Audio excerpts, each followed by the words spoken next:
20. Ball number 20. Ngayon naman po, ipabalik natin ang ball number 15 upang makasama muli sa natitirang 37 na balls na nasa ating missing chamber para sa pagpili ng pangalawang winning numbers. Time ready. Time ready.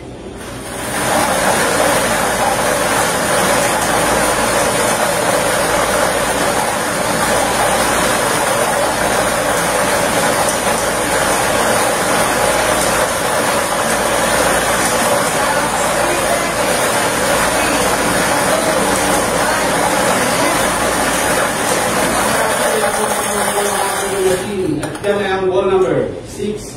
Ball number 6. Ulitin ko lamang po ating small town na pinag-winning